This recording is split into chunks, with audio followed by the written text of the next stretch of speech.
একজন সফল ব্যবসায়ী সেই গ্রামে ঘুরতে গেলেন একটু অবসরের জন্য।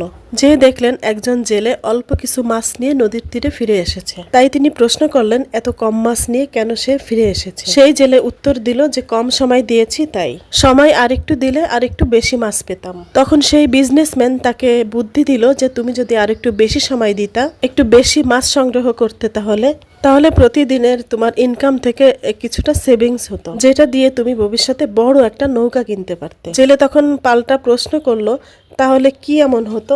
বড় নৌকা দিয়ে তুমি অনেক মাছ ধরতে পারতে, অনেক বেশি সময়ও থাকতে পারতে, যেটা দিয়ে তোমার অনেক দ্রুত সফলতা আসতো, আর খুব দ্রুতই তুমি অবসরে যেতে পারতা। আত্মীয় স্বজন আর বন্ধু বান্ধবের সাথে সময় কাটাতে পারতে, পরিবারকে এবং আত্মীয় স্বজনকে একান্তভাবে সময় দিতে পারতে। তখন জেলে মৃদু হাসি দিয়ে বলল, আমি তো এটাই করছি মশাই। প্রতিদিন হয়তো অল্প মাছ পাচ্ছি, কিন্তু আমার যে অবশিষ্ট সময় আছে সেটা দিয়ে আমি স্ট্যাম্প করছি এবং আমার প্রিয়জনদেরকে আমি পর্যাপ্ত পরিমাণে সময় দিচ্ছি। ইয়েস, গল্পের ঠিক এই জায়গায় আমরা মাঝে মাঝে বুঝতে ভুল করি। আমরা ভাবি আরো কিছু সফলতা আসলে আমরা অবসরে যাব, আমরা আরো কিছু পেলে বা ওই জিনিসটা পেলেই আমরা আনন্দিত হব। আসলে প্রকৃত আনন্দ বর্তমানে। আপনি কিভাবে বর্তমানটাকে নষ্ট করে ভবিষ্যতের একটু সুখের জন্য যেটা চেষ্টা করছি সেটা আরেকবার ভাবা উচিত নয় কি?